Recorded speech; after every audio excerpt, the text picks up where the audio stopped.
നമസ്കാരം. കൊല്ലം സുധിയുടെ കുടുംബം മലയാളി പ്രേക്ഷകർക്ക് ഏറെ പ്രിയപ്പെട്ടത് തന്നെയാണ്. സുധിയുടെ മരണശേഷം ഭാര്യ രേണുവും 2 കുട്ടികളും അടങ്ങുന്ന ആ കുടുംബത്തെ കേരളം ചേർത്തു പിടിച്ചു. എന്നാൽ രേണു റീൽസിലും മറ്റും അഭിനയിക്കാൻ തുടങ്ങിയതോടെ അവർക്ക് നേരെ വലിയ തോതിൽ ഹെയ്റ്റ് ക്യാമ്പയിൻ സോഷ്യൽ മീഡിയയിൽ ആരംഭിച്ചു. തോറ്റുകൊടുക്കില്ലെന്നും ഇഷ്ടമുള്ള ജോലിയെടുത്ത് ജീവിക്കും എന്നുള്ള ഉറച്ച തീരുമാനത്തിൽ മക്കളുമൊത്ത് മുന്നോട്ട് പോവുകയാണ് രേണു സുധി. കൊല്ലം സുധിയുടെ ആദ്യ ഭാര്യയിലുണ്ടായ മകൻ കിച്ചുവിനെ സ്വന്തം മകനായി തന്നെയാണ് രേണു വളർത്തുന്നത്. സുധിയുടെ ആദ്യ ഭാര്യ മരണപ്പെടുന്നതിന് മുൻപ് തന്നെ വിളിച്ച് സംസാരിച്ചിരുന്നുവെന്ന് രേണു പറയുകയാണ്.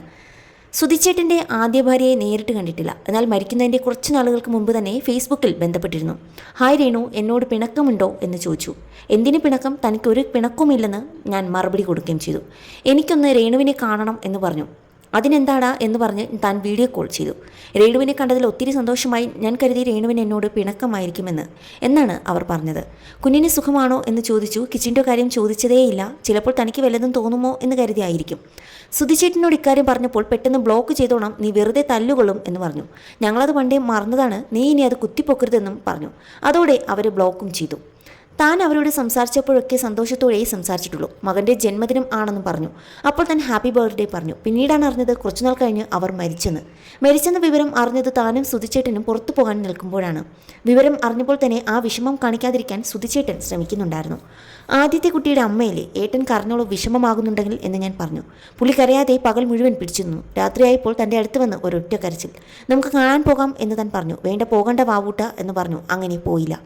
കിച്ചുവിനെ താൻ പ്രസവിച്ചിരുന്നെങ്കിൽ എന്ന് താൻ എപ്പോഴും സുധിച്ചേട്ടനോട് പറയുമായിരുന്നു. അപ്പോൾ സുധിച്ചേട്ടൻ പറയും, അവൻ നിന്റെ മകൻ തന്നെയാണ്, എന്തിനാണ് അങ്ങനെയൊക്കെ പറയുന്നതെന്ന്.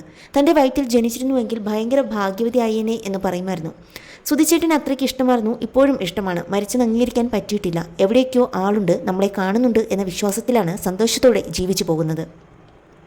കല്യാണം കഴിഞ്ഞ അന്ന് തൊട്ട് കിച്ചു ഞങ്ങളുടെ നടുവിലാണ് കിടക്കുന്നത്. വേറെ വല്ലവരുമാണെങ്കിൽ കുട്ടിയെ മറ്റൊരു മുറിയിൽ കിടത്താൻ പറയും. പക്ഷെ നീ അങ്ങനെ പറഞ്ഞിട്ടില്ല, അതാണ് നിന്നിൽ ഞാൻ കണ്ട നന്മ എന്ന് സുധിച്ചേട്ടൻ പറയുമായിരുന്നു. ഞങ്ങൾ രണ്ടുപേരെയും സുധിച്ചേട്ടൻ പാട്ടുപാടി ഉറക്കും, കഥ പറഞ്ഞു തരും. ഷൂട്ടിങ്ങിന് പോകുമ്പോൾ അവിടെയൊക്കെ ഞങ്ങളെയും കൊണ്ടുപോകും. 9ാം ക്ലാസ് വരെയൊക്കെ കിച്ചു ഞങ്ങളുടെ മുറിയിൽ തന്നെയായിരുന്നു. പിന്നീട് അവനായിട്ട് മുറി വേണം എന്ന് പറഞ്ഞ് മാറിയതാണ്. അന്ന് പോലും കിച്ചുവിനെ ഒറ്റപ്പെടുത്തിയിട്ടില്ല. പിന്നെയാണോ ഇന്ന്? ഈ നെഗറ്റീവ് പറയുന്നവർക്ക് അത് അറിയില്ലല്ലോ. ഇന്ന് അവൻ 20 വയസ്സുള്ള ആളാണ്, പക്വതയായി. അവന് നമ്മളെ അംഗീകരിക്കണം എന്നും രേണു പറഞ്ഞു. LKG ഒക്കെ പഠിക്കുന്നത് വരെ അമ്മ അവനെ കാണാൻ വന്നിട്ടുണ്ട്. സുധിച്ചേട്ടൻ്റെ മരണശേഷം കോൺടാക്ട് ചെയ്തിട്ടുണ്ടോ എന്നറിയില്ല. ഇനി അവകാശം പറഞ്ഞു വന്നാൽ കിച്ചു അംഗീകരിക്കുമെന്ന് തോന്നുന്നില്ല.